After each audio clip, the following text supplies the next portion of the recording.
Greetings. Welcome to the Rotary Club of Livermore. Thank you all for joining us today. Lots of folks in the house. I see lots of people out on Zoom. Thank you all for joining us. I'm curious, I've been picking on people here to lead us in the pledge, but I saw Chris Ising out there in Zoom. Chris, would you be willing to lead us in the pledge today? Whatever you'd like. Thank you. You ready? All set.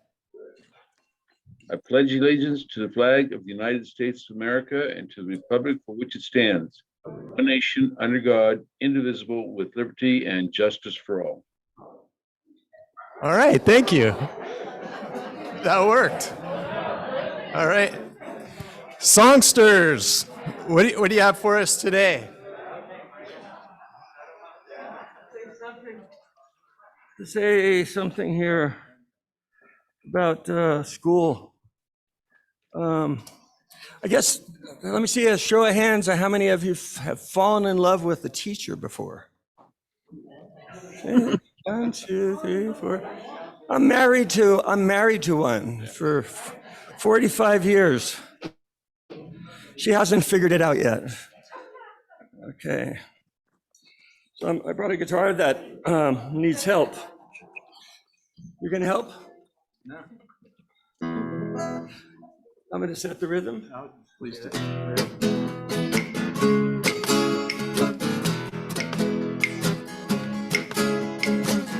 Don't know much about history. Don't know much biology. Don't know much about science book. Don't know much about French I took, but I do know that I love you, and I know that if you love me too, what a wonderful world this would be.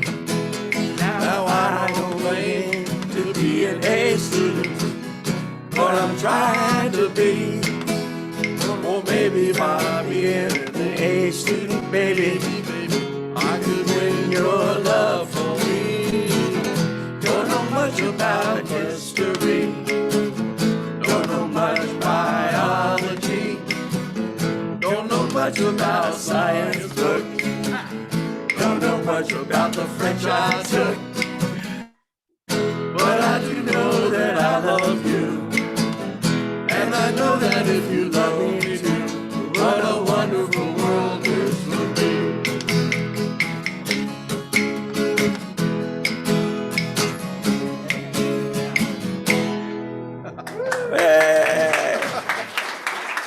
I'll just add, I graduated in biological science. I did well in geography and history and science. And je m'appelle Michel. Okay. Thanks, you guys. That's so much fun. Chuck Hartwig, you have some wisdom for us today.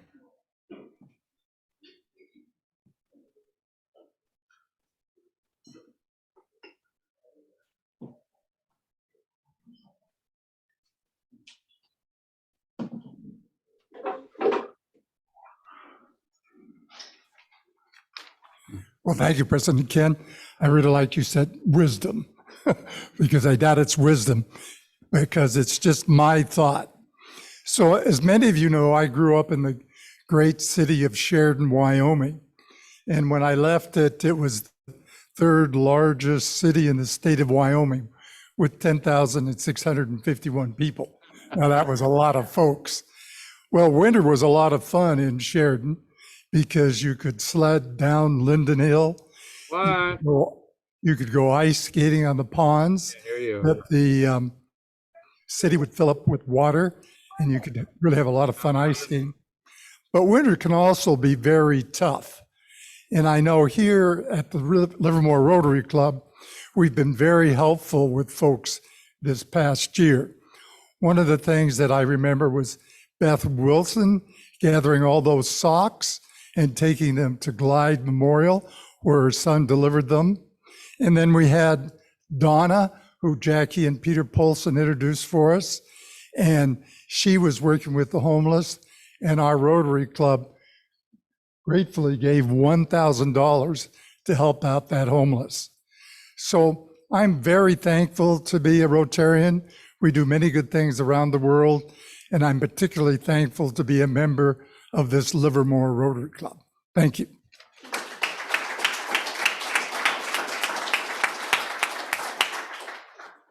Thank you, Chuck.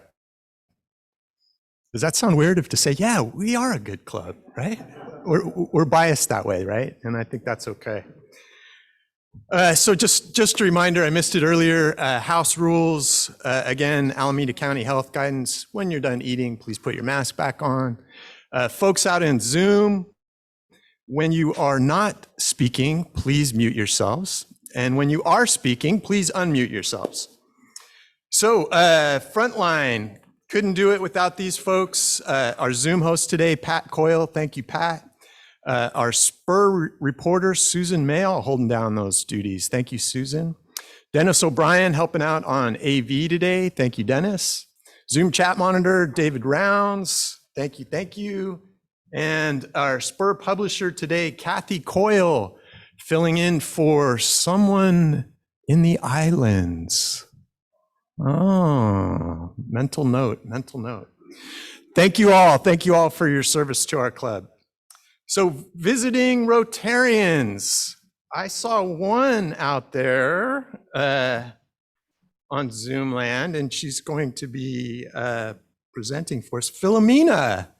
Yes, and President Ken, I would like to welcome and introduce our visiting Rotarian today. Thank you, Carolyn. All right, so Philomena Rambo is the past president for the Rotary Club of Livermore Valley. She's a retired educator and also the current president of the Rotarian Foundation of Livermore. Please help me welcome and say hello to Philomena Rambo. Hi, everybody. It's a pleasure to be here. Thank you, Carolyn. Hey, Philomena. Any other visiting Rotarians? I don't see visiting Rotarians here in the house. Anybody else out there on Zoom that I missed visiting Rotarian? We've got some guests here, so let's welcome our guests. Was it Amanda Lees? Do I remember that from last week? Yeah.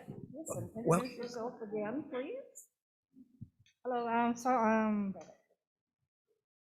Amanda Liz Vega. From the Livermore Recruiting Station, and I'm just here to help out with the community. all right, thank you. And you brought someone with you. Yes, I got my coworker to come in. Hello, everyone. My name is Dennis Cheney. I'm the new kid on the block here.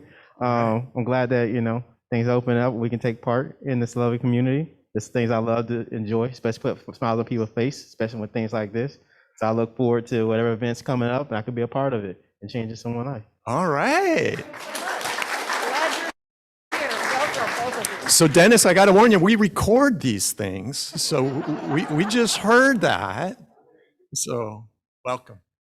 Any other guests? Anybody else we're missing? I just want to say hi to Lynn. Lynn, it's nice to see you again. Back from Washington. All right. Good to see you again. Any other guests joining us out on Zoom today? No? Okay, well, we'll keep going then. So announcements. President Ken, if I can just interrupt for a minute. So from Zoom land, the banquet room is kind of going in and out, the camera going in and off. So if you move the laptop in front of you slightly over so we can see you when you're speaking, that would be great. We'll try and figure that out. Yeah, we love to see your full face. That's much better. Thank you. So kind. That's so nice of you.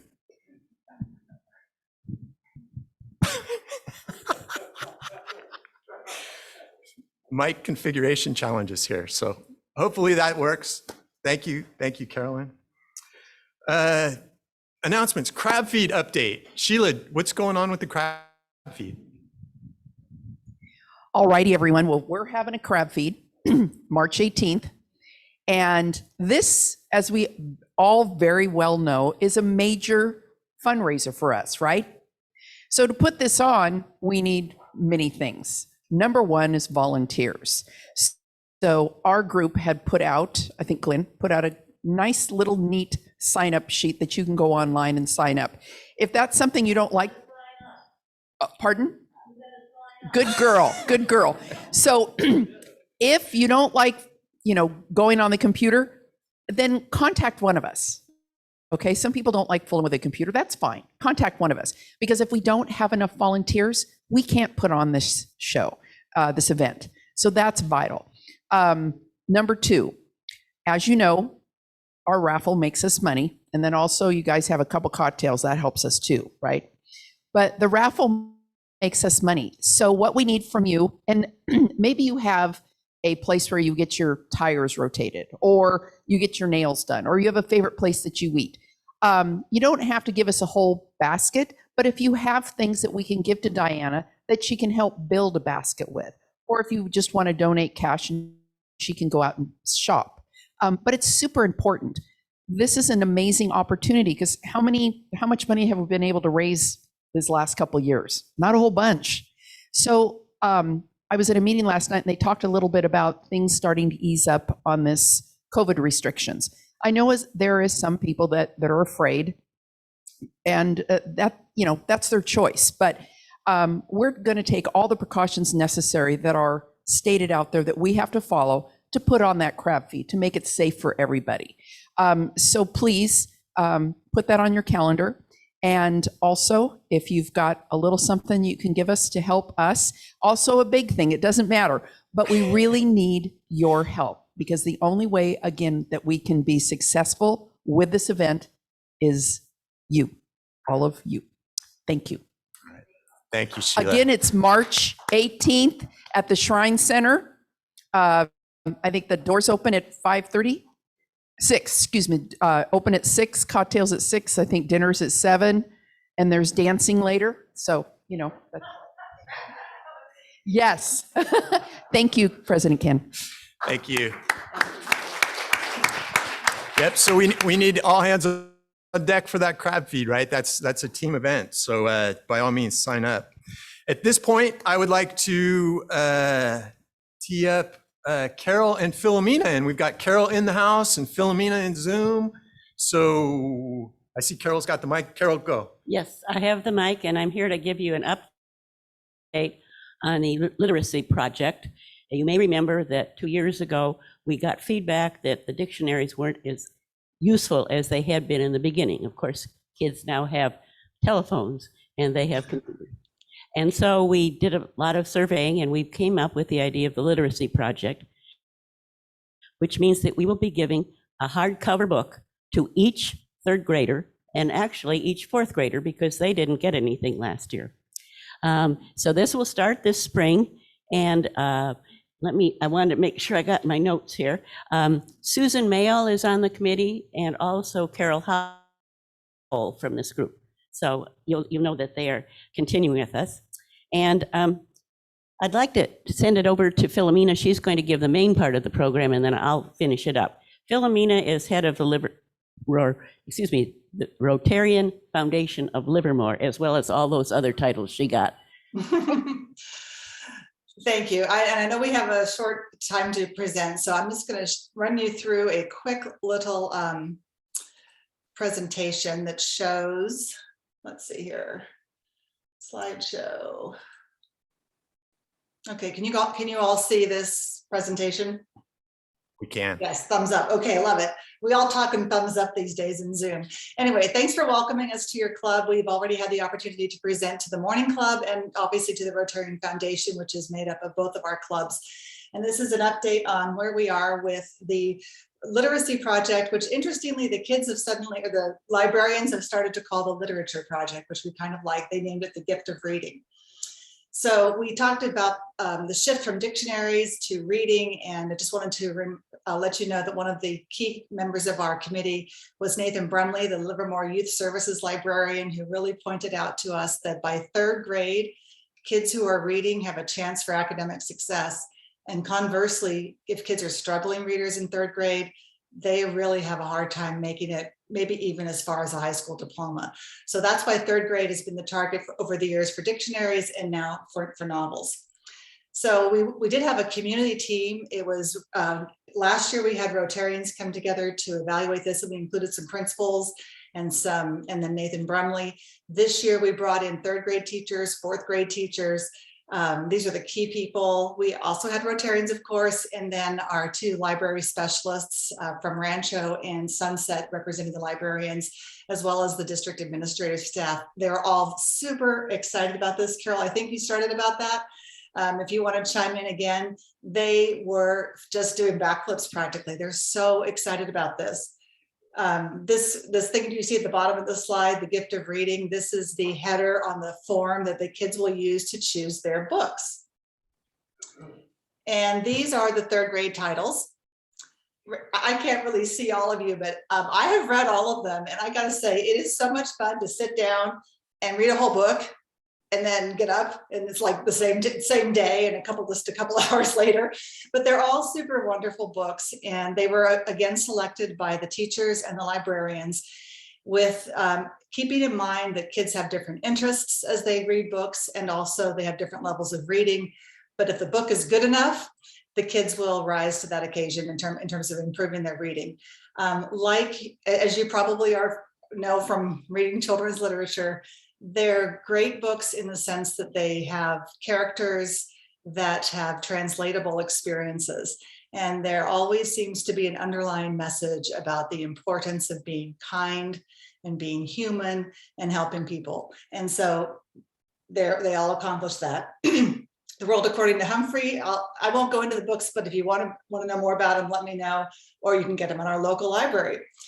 The World According to Humphrey, first in a series, Flora and Ulysses, and The Wild Robot. The teachers loved The Wild Robot so much, they wanted to offer that to the fourth graders. It's one of my favorites. Treasure Hunters is there. It's also the first of a long series of kids being treasure hunters. And then Willowdene by the Newbery Award-winning author, Catherine Applegate. I won't tell you my favorite, Carol knows. They're wonderful books, they really are.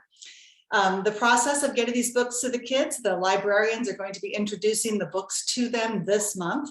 We already have on order a handful from Town Center Books, and we have a wonderful partnership with Town Center Books. They're giving us a tremendous discount. The kids will be getting the hardcover books just as they did with the dictionaries. They'll have nameplates in them that we will create for them.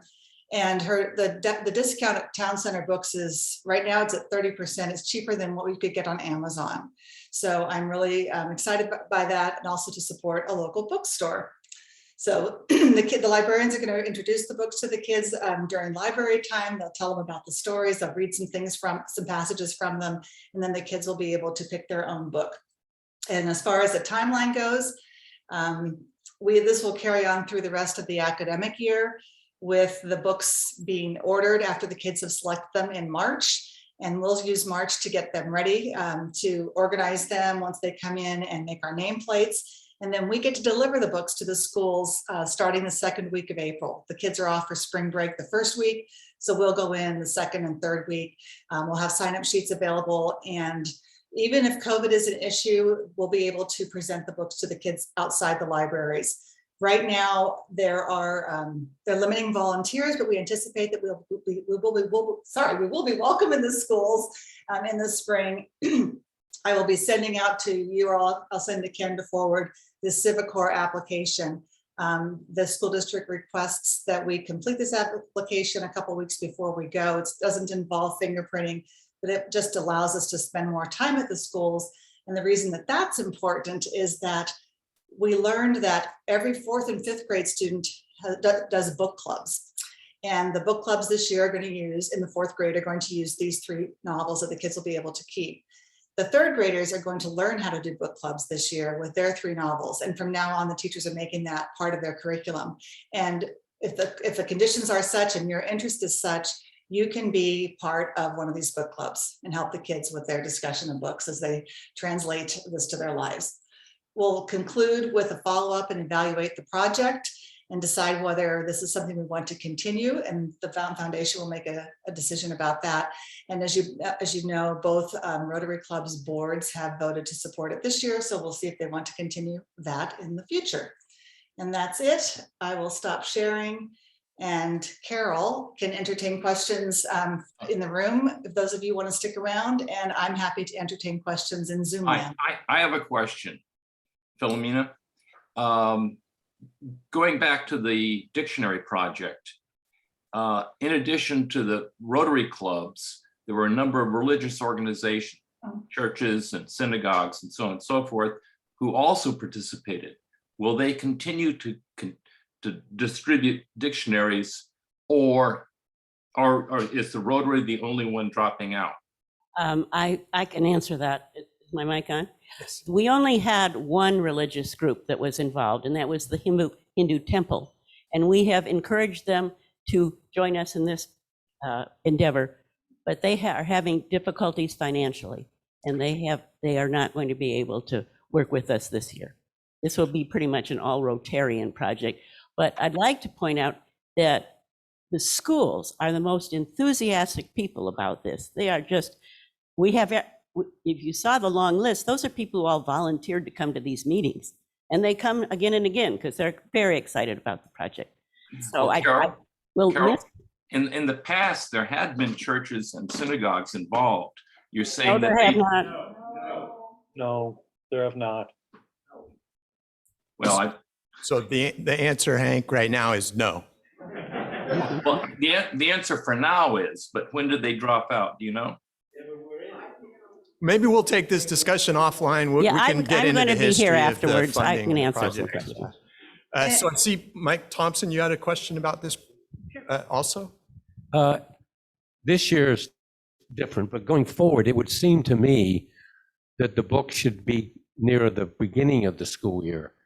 By the time they get them in April, they're going to be out of school fairly quickly. So it would make sense, I would think, to do it before Thanksgiving next year when we have more time. So if I may, Ken, these topics were discussed as part of the committee's work, and we are following the recommendation of the educators because for kids to read chapter books is a big deal.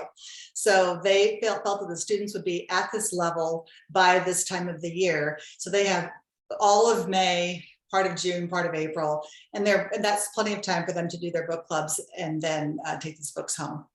Great. What's really new and getting people excited this year are the book clubs. And we are really hoping that we've got this pandemic thing sort of controlled by that time, so that you can go enjoy being part of one of their book clubs. All the committee from the school district said to us many times, the big thing about this is they like to see the Rotarians and they like them in the classroom. So please, hopefully, you'll be excited by April and joining us all. All right. All right. Carol and Philomena. Just as a side note, having to do similar with that, I've been going out to all of the middle schools and high schools to letting the kids know about the Rotary Music Scholarships. And yes, the teachers and the kids are always very excited to see a real life Rotarian out there. All right. Sounds like everybody's excited to get back to normal, right? Yeah. So Philomena, Carol, thank you for that update. Certainly, if you got any more questions, input, suggestions, Carol, any of the foundation board members, let us know. As they shared, there's a review process built into this. We're trying something new, and if we need to make adjustments later, we can. So thank you for that update. So Christian, you want to tell us about another opportunity for Rotarians to do good in our community, right? Yes, sir. Come on up.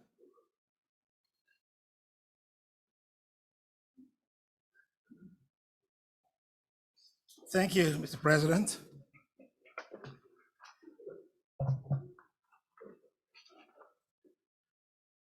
I took my 16-year-old daughter to an event, the Kids Against Hunger event, where we packed food for 10,000 kids that are hungry and starving and in poor countries like Haiti. And when they turned on the video, a little video to show, very emotional video to show what is actually happening, what we're doing about these privileged kids in very, very poor situations, actually begging for or scrambling for a hot oatmeal on a plate. That's their only food for the day, the only hot meal of the day. And she broke down, started crying. I was watching her. And on our way home, she asked me, Daddy, why is the world so unfair? Because I teach them about religion and God and stuff. And she was thinking that God is unfair. Frankly, I didn't answer that question very, very well. So I might need your help in answering that question. That is the same reason I got emotional too, because of her. That's the same reason why this time we're teaming up with Sleep in Heavenly Peace. Very powerful organization that's working to help make sure that no kids in our area sleep on the floor. I don't know why the world is unfair, but 3 to 17-year-old kids are still sleeping on the floor. So on March 19, we're gonna have an all hands, the Area 4 clubs. And at the moment, we're limiting everything to Rotarians only. I'm hoping we can bring in friends and families again. And I'm gonna bring her or my other daughter to witness exactly, the impact for what we're doing. And so you can donate beds or sheets or come out that day. You don't need anything. Bring yourself. Assembly line to do what we need to do to assemble bunk beds for these kids. Okay? So usually you're gonna use drills, sanders, build bunk beds. You don't need to have any experience. So there's no excuse, just come there and support. And actually, you can actually do the camaraderie with everybody else. So I'm hoping that you guys can come out. I'm gonna send a very detailed email with a Google sign-up sheet. You can just go in there and sign up, there's 8 o'clock shift and there's 10 a.m. shift. By noon, we're all done. And I'm gonna try to work with Ken to possibly bring lunch if I can again, like we did last time. But it shows you the kind of impact we're having in the community and how these things can affect us in a very good way. And I thank all of you again, just like Chuck said, we are doing good deeds and think of what we do and the power of what we do. That is why many of you are living so long. John Shirley at 97. It is not easy.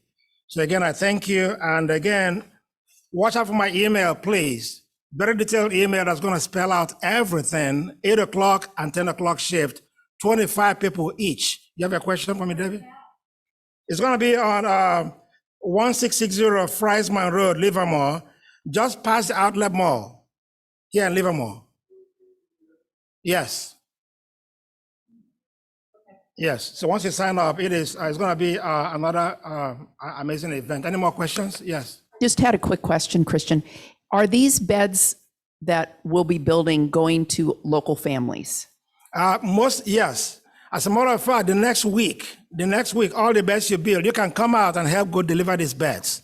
So you can see their eyes pop up, when you bring these beds. I have one organization where they fix a room for all the cancer kids.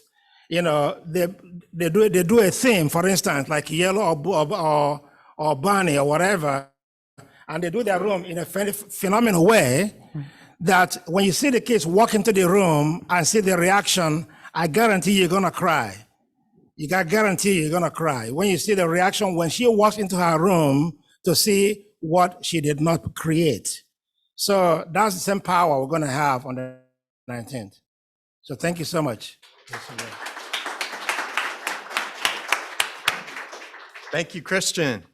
So just another reminder coming up this is March, right? Yeah, March, International Women's Day. This is a Rotary event. Sounds like it's going to be good. Again, Rotary would like our clubs to better reflect our communities, right? And our communities have more women than our clubs do. So we're trying to work on that, right? So should be a great presentation. Club thank yous. We keep getting thank yous. We're doing, you do some good stuff out there and people say thank you. So from our recent mini grants, the math department, I think this was at Christensen Middle School. They wanted postcards to send to the kids, keep them engaged when they're doing their math at home. So send us one of those postcards. So that was nice. And I don't know if you guys saw The Independent last week, a nice little article on the front page acknowledging us awarding Donna McKenzie at the Livermore Homeless Refuge with the Paul Harris Fellow and the financial support that Chuck talked about earlier this week. So again, Rotary doing a nice job shining a light on a need in our community, and people are working hard to fulfill that. So that's good stuff. Mike, you wanted to remind us about the 75th anniversary celebration? Thank you. Yes, our 75th anniversary. This is very special. 75 years we've been a club, and all of the wonderful things we do and continue to do.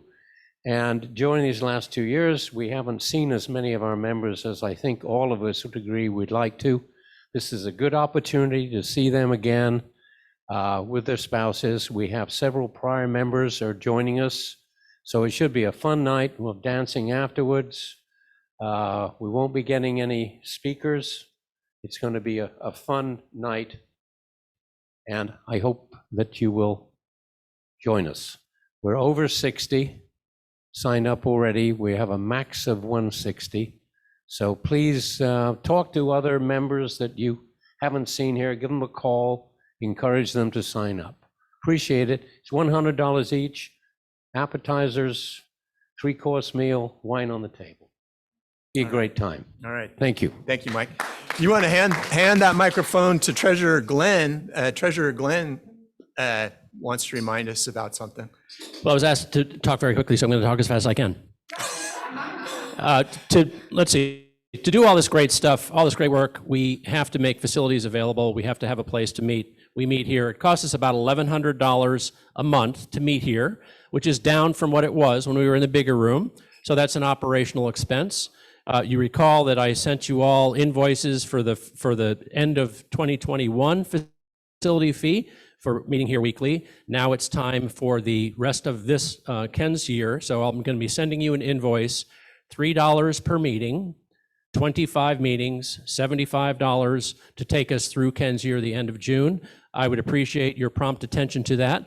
With respect to the earlier invoices I sent, there are a few people who have not yet paid.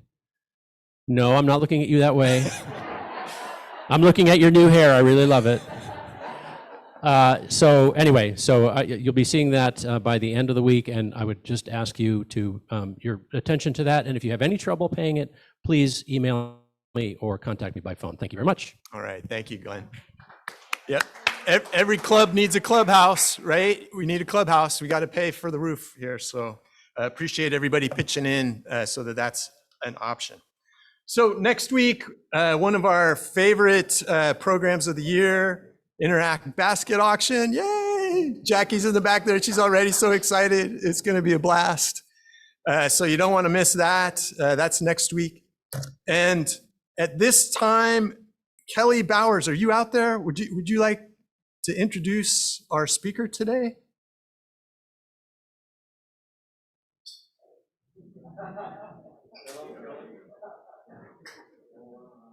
Is Kelly there?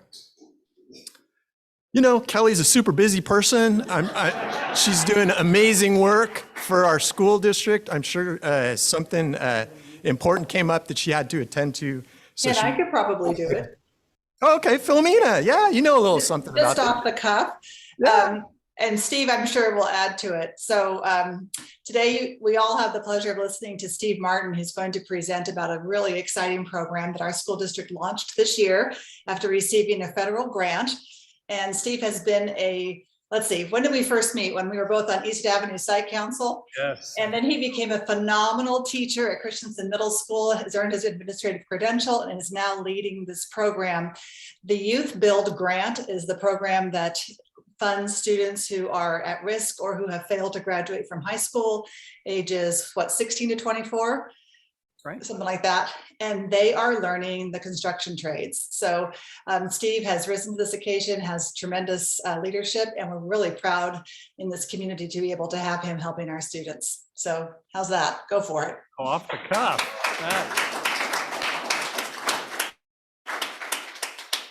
Clearly, we made an impression on each other at East Avenue Site Council way back in the day. And thank you so much for letting me come and share a little bit about Youth Build with all of you today. And I get the sense that the online folks are this direction. Seems like we've spent 2 years in COVID figuring out the right angle to be at on a Zoom meeting. And I'm pretty sure this isn't it, but thank you for hanging in there. In all honesty, I had never heard of Youth Build when I was first invited to talk to Dr. Bowers about it in July, just a few months ago. It's an extension, a new program with the Livermore School District. The district had won a competitive federal grant that came through on July 1st. And I was talking with Dr. Bowers near the end of July. Time was already ticking apparently on the grant, and I didn't know it. I spent 2 hours with Kelly, and I don't know if this will surprise you at all, but she was telling me about this program with great passion. She was excited about it. There were amazing whiteboards, diagrams, and hands were moving, and I was inspired. There was just no way for me not to get hooked. She must have known, we knew each other a little bit, but she must have known, I know how to get this guy. I'll just talk to him about what a great program this is. It's a vision of reaching young adults who have dropped out of high school or have not completed in some way, but still possess great potential. I could tell for Kelly that this program really represented a great connection for her with the community. And I know with her work here in Rotary and other activities she has going on, her willingness to reach beyond the standard K-12 system and to really want to shepherd along a program that was reaching kind of outside that and above it as far as age goes, but really crossing those boundaries to partner with other community groups and government groups to impact lives. We have 2 students currently in our program who are homeless, one living in his car, another with his family at the Springtown Inn. I have a young married father. We have young adults who are still in school at Del Val or have been out in the workforce for a few years. And so it really is currently impacting lives. I know that's kind of a weird lead up because I haven't told you anything about Youth Build. So let me tell you a little bit about it. And let's see if I'm good with the clicker. There we go. So what is Youth Build? Youth Build is a unique collaboration between the school district and the Department of Labor. So it's not the Department of Education, the Department of Labor. This program, I have not found another one yet that's partnered with a traditional K-12 school. There is a Youth Build connected to the San Joaquin County of Education, but they created for the education piece their own charter school. It's very small and it really is very focused.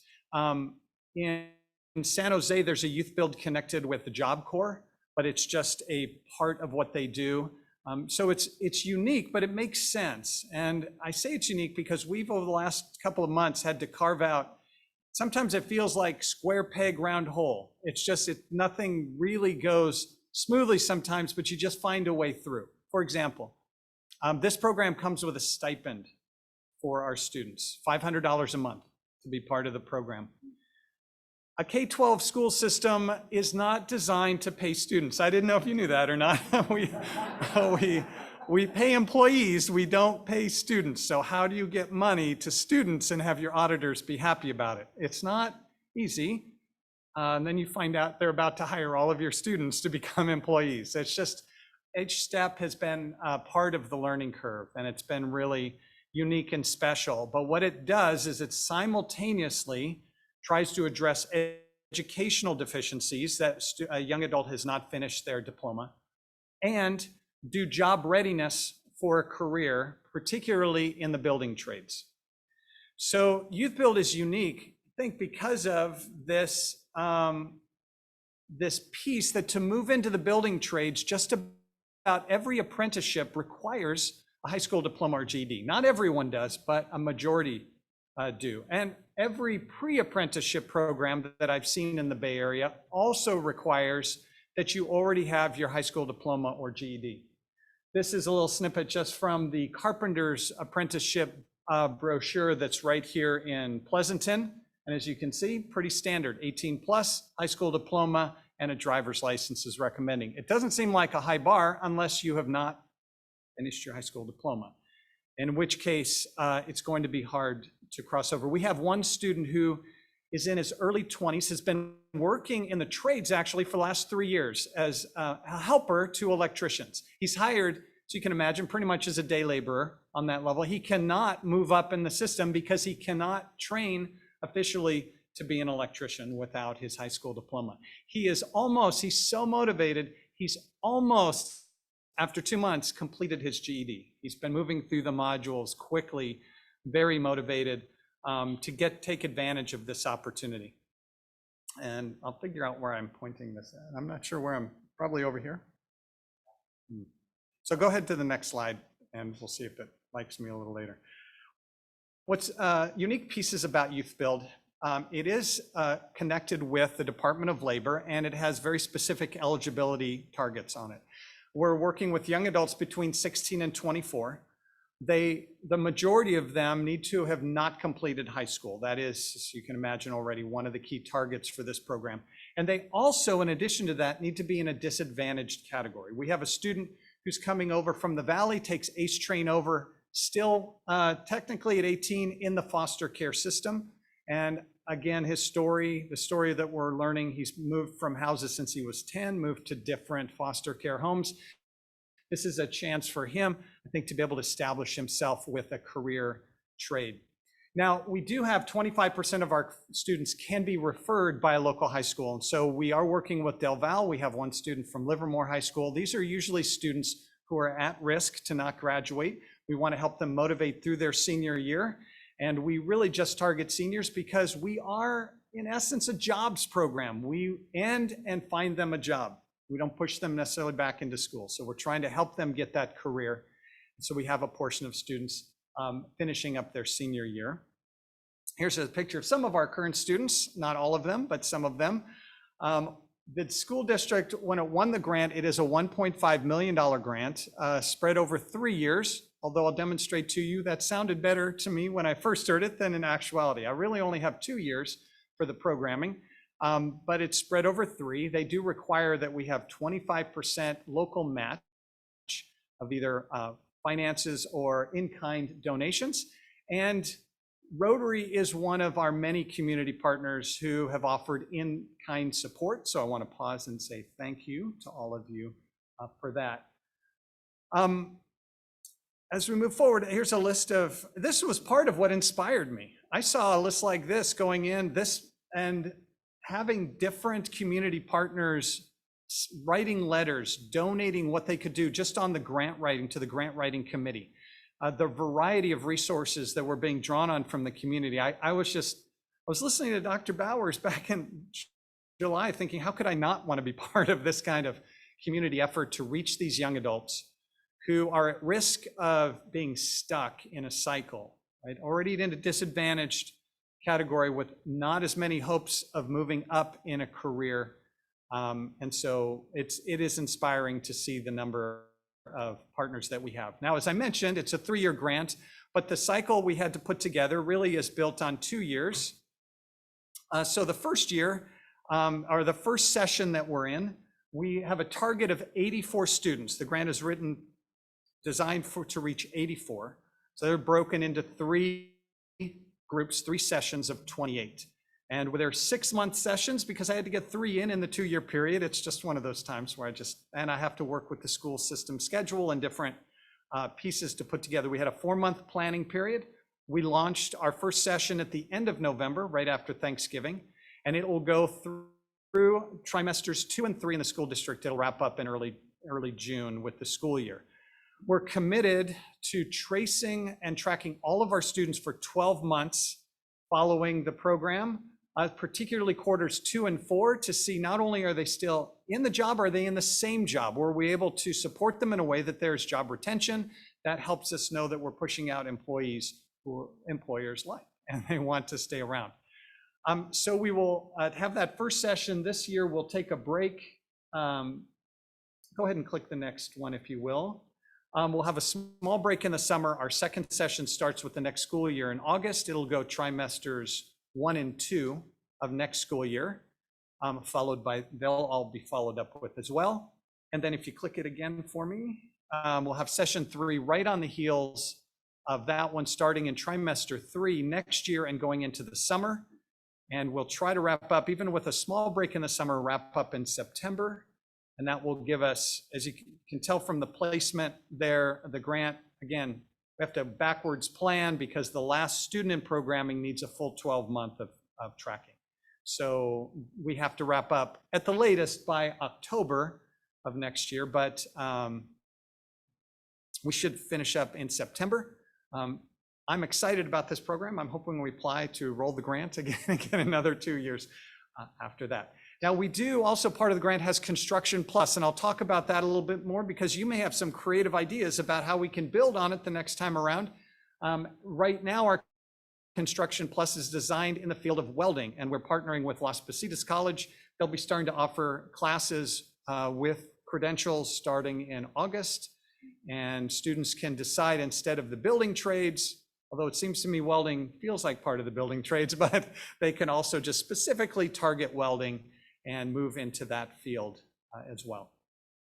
Now, overall, Youth Build is comprehensive. Their goals for what we're trying to accomplish in 6 months. We've talked about the education piece to help a student get their GED or finish their diploma if they are close to it. We've got the career training piece where they're getting industry recognized certifications and some hands-on on-site training. There's not a lot to this. And then there's also case management, counseling. A lot of our students are moving. We're trying to give them the support that they need to be successful. We have leadership development and community service to help them reconnect with the community. And at the end result, we try to see the graduate success in terms of career placement, their job development, or they decide to move on an educational pathway. That's a win. That's a win for us as well if they want to take more courses and move to Las Positas. If you'll go ahead and click it for me again, thank you. This is our weekly schedule in general. We have 2 cohorts, each of 14. It's limited by our construction ratios for a construction teacher. Our 18+ students generally are in a cohort that come in the morning to do, first half of the day, they do their construction pre-apprenticeship or apprenticeship readiness training. And then after lunch, those students come back. We have a computer lab on our site and a teacher who works with them on their academic piece. So they do another 3-hour shift in the afternoon. And then our other cohort currently is made up of seniors who are either at Del Valle or Livermore. So they're doing all of their academic work in the morning, and then they come over after lunch to do the career readiness piece. And then on Fridays, we try to work on soft skills, life skills, community service. They'll be shadowing some of the district's maintenance team in just a week and a half. This week, we have folks from the building trades coming to us to do some mentoring. So we try to give them a variety of supports as we move through the week. Go ahead and move forward, if you will. The apprenticeship readiness program involves at the heart of it the multi-craft core curriculum known as MC3. Sometimes it's in high schools, it's in community colleges. The gist of it is curriculum pushed out or created by the North American Building Trades Unions. And so it is their own, the union's own apprenticeship readiness program, 120 hours. It involves things like industry awareness. Construction math is actually about 1/3 of the entire program. It's a lot of time invested there. Blueprint reading, learning tools on the job, and more. We're partnering with Alameda County unions with their construction trades workforce initiative to help move our students into apprenticeships. So again, a lot of great partnerships. Our students just finished their OSHA 10 training, basic 10 hours of occupational safety. They're currently in the midst of first aid CPR, and we hope to get them training and certified in forklift training as well. So again, the grant requires that we give them very specific industry recognized certifications for their metaphorical tool bucket, I guess is their job related one. Construction Plus, again, is this dimension that they allow us to do if we recognize an industry in our area that's a high needs industry that we could help prepare students for that industry. Then we can build and add a piece for Construction Plus. I want to slip this in case over the next year you have some great ideas for me. Here are the requirements for that. We have to find some way to get them an industry recognized credential or certification in that trade. Could be culinary, it could be technology, whatever, that they have something that they can put on a resume that they've been trained in it. We need some real hands-on experience, so we need a community partner who will let them work there and get some experience. And then, of course, we hope to push many of them into that particular trade. And so, as I mentioned earlier, currently we're working in welding, but I'm curious about investigating some other areas the next time around that we could add to Construction Plus and add these layers of training to what we can offer these young adults. If you'll go ahead and advance the slide, appreciate it. Hands-on experience. The grant requires, so Youth Build requires that we give them hands-on experience specifically in low income, very low income, or transitional housing, helping to build that particular area. Now, it doesn't have to be new construction. It can be remodeling, but it needs to be a serious job where they can learn some trade things. So again, I'm trying to network. If you happen to know of low income, even remodels that we could help with, we've got the labor force and we just need some projects. Now, our original partner was Eden Housing, and Eden Housing had committed and has still committed to letting us come and be part of the downtown project. They designated a few of those lodgings for us to be able to work on. However, that project is delayed. Very grateful that we've been able to network with Mid-Penn Housing. Mid-Penn is doing the Advance project on First Street. You may have driven by it, close to the freeway across from Safeway, for developmentally disabled adults. They are at the stage where they've just finished sheetrock, tape, and texture. So our students will be doing more finish work, cabinetry, baseboards, flooring, finished electrical, finished plumbing. But all of it is helpful to them, right? To give them experiences in the building trade. We will actually have students on site there next week. So I'm excited about that. Huge relief trying to find a partner of that size and that experience to help our students learn. In addition to that, we're committed to community service. We want to reconnect our students to the community. And so we are looking for community service projects that will help them learn something in the building trades, right? So it's really something that could be a win-win. About a week and a half ago, the picture on the right is of them painting at Tri-Valley Haven's new location near the corner of Railroad and L, I want to say. We're down there. So the students were able to come in and prep, tape, 2 coats of paint, clean up. I think we got a good, I heard good things from Tri-Valley Haven. They've recommended us to also now work next week with Asbury Methodist, who works with Open Heart Kitchen. So we'll be helping with some projects there. And that's important on Fridays, I think at least once a month, to try to help our students be out again, connecting with the community, being part of that. And quick highlight so I can wrap it up. Thank you for your patience, by the way. Some key things, some takeaways from Youth Build. So Youth Build is unique, I think, in several ways. One, the grant does provide a stipend. And when I'm recruiting students, which I'm in the process of trying to recruit for our August session 2, I think these young adults appreciate, because a lot of them have been out in the workforce. We're asking them to not work Monday through Friday from 8:30 to 3. And some youth builds will go till 5 o'clock, but I thought it was very important to let them out in time to pick up an evening shift. Many of them have to still work in the evenings and weekends to make ends meet.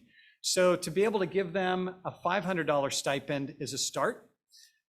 Taylor Foundation came along just about a month ago, gave us a donation to help with rent scholarships. We have a handful of students trying to pay rent. You can imagine that's not easy. And so even an additional $500 during their time in the program to help with rent, they show us their rental agreement and we try to get them that scholarship. So those financial supports are incredibly helpful and I think encourage the students to move through the 6-month program. Each program being just 6 months, we try to be very intensive with it. There are small class sizes. Currently, we have 16 active service students. We've given services to 20 in this first session, but we have 16 still active, 8 in each cohort that we have going on. So small, the teachers, the construction teacher that we have can work with smaller groups each time, the education teacher. I think that's incredibly helpful. Again, Livermore Adult Education sends a teacher to our site, so they get very direct hands-on help to get them through the GED. I have one young lady who has tried to finish her diploma. This is her 3rd time. She's just not able to get through the first 2 times trying to do it online. And so I feel like my personal quest is every day to check in and encourage her. You know, let's break this into small pieces. How are you doing on this? She's only got 4 classes left, 4 to finish her. She wants her diploma. And 4 classes, I was talking with her today, we're gonna break that down. We're gonna get this done. So it's exciting, it's great to be part of that, have that connection. Our building trades pre-apprenticeship aspect is taught by an experienced tradesperson, a gentleman who's been a carpenter for the last 30 years, actually. His shock is learning the classroom and all of the things that go in a classroom, but he's doing a great job. Put him in the field with students, put a tool in his hand. It's just amazing. And the students really connect because he's coming right from the trades. We have a full-time job placement specialist. I'm especially excited about Sarah's work here to move them into a job and then track them through the job's a big part of our outcomes and what we're wanting to show the government. And we have a full-time case manager to support the students through the program, make sure they have what they need on a lot of different levels. So I feel incredibly lucky to have the support built into the program and then the community support that goes with it. I think there's just a finishing slide. If you don't mind clicking it one more time for me. Yeah, I think really getting the word out is a big thing that I'm at and why I'm so appreciative that you invited me here to share. I gave you way too much information in too short of a span. I apologize for that. I just didn't even know where to stop. Like, how about that? No, don't. There's so much more I could tell you. But thank you again for letting me give you an overview of the program. Are there any questions I can answer? Steve? Oh, thanks. Steve? Steve? Here, I have a few questions. Yes, go ahead. Okay. Of the 84 students you mentioned, is that all first session? Is that all? I'm sorry. Say that last part again. I missed it. Okay. You mentioned 84 students. Yes. Are those distributed over 3 sessions or 1 session? I'm sorry. Yes, over 3 sessions. So through the course of all 3 sessions over the 2 years. So really, we target 28 for each session would get us to our 84. Now, on the startup and the short time we had to get started, to be honest with you, I was extremely happy that we got to 20. Okay. Make numbers with Construction Plus, though. Right. Can you give us an idea of how the $1.5 million is split up? Some of it goes to stipends for students. Yes. Are there special instructors hired, so on and so forth? Yeah, with the program, the stipend covers 2 salaries. The school district is picking up 2 salaries. So the salaries are a fair part of the staffing. I would say there's money for the materials and the construction tools that we need. I wish I were looking at my budget right now because I'm sort of locking up. The stipends actually count for a fair amount. We signed an MOU with the group, the Alameda County Unions, to support us with the curriculum that we need, as well as the help moving students into apprenticeships. So that's another piece of the pie. Those are some larger pieces of the grant, I would say. Okay. The last question, the Mid-Penn Advance that you mentioned, what's Yes. the actual address of that? Do you know? I don't actually.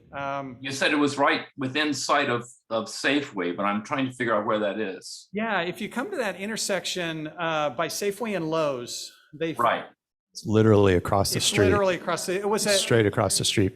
There. yeah, there was a house, there was an older home that was there with a large lot, and they've remodeled the home and they've added. Okay, right on the other side First Street. Yeah, 4260 sounds like the number that we're getting, 4260 for Okay, Street. great. Thank So- you very much. So Pat Coyle, I see you have your hand raised there. Do you have a question for Steve? Yeah, question, Steve, thank you very much about this exciting program. I did want to share a possible thing, and I can share it offline, but we know of an opportunity for this same organization that Christian spoke about, this Sleeping in Heavenly Peace, where they have a proposed little bit of construction work that they'd like to have done. So if I can just find out how to get in touch with you, I can follow up and share it. Those of us who are on the RFL, the Rotarian Foundation of Livermore Grants Committee, have seen an application from them. Oh, that would be great. Thank you. Okay. So we got a question in-house here. I want to bounce over to Bob Cowan. Bob? Yeah, I have a question. What opportunities do kids have to prepare in high school for non-academic? Do they do welding, electrical, machining, woodworking, drill presses, anything like that they can learn to be ready for a trade? So Livermore still has a career technical education. I think that's the term for it. It's not as large as it once was. And I've heard that some school districts have phased out some of their career training.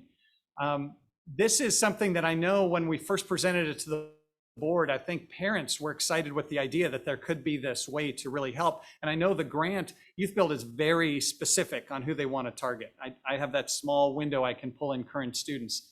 But I'm hoping that this will be a first step towards asking questions about career training and how we're supporting students. I know with ROP is doing a great job trying to get high school juniors and seniors some hands-on experience in the field. And we do have some very practical classes, but I couldn't speak to specifically the areas. I think Livermore's still good with ag. I think we're still good maybe with auto, but I'm not sure, to be honest with you. Yeah. We do, if you don't mind, because I still remember. Kathy Coyle, I see you have your hand raised. Do you have a question for Steve? Yes, I do. I have two questions, actually. One is recently we had a program on Girls Who Build program in Oakland. And I was wondering how many, what's the demographics of your class? And secondly, are you partnering at all with ABC NorCal or any other apprenticeship programs other than the union-based ones? We are. We have a close relationship with the unions, but at the end of the day, our job is job placement. And we already know the students coming in, not all of them will have an aptitude in the trades. So we're committed to helping them find a job at the end of the day. And if a union apprenticeship is not opening up, but a non-union apprenticeship is, we're more than happy. We work with everybody. We're not restrictive in that way.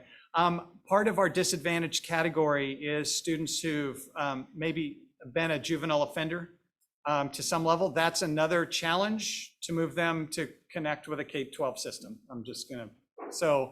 But we navigate those. The team has been great. Dr. Bowers has just been fantastic, and everyone at the district office helping us kind of figure out how we're going to do it. And how many girls are in your class? We have 3. Good. Three of 16. Thank you. So I'd like to do better, but that's where we go. We're Rotary's working on it too. So, any other questions here for Steve? I didn't see any other hands raised out in Zoom. Steve, thank you very much for joining us today. Appreciate it. Wow, and I am struck by our theme today, Steve's presentation, right? Serve to change lives. That sounds like a program that is really has the potential to change some lives. So very cool to hear about that. So with that,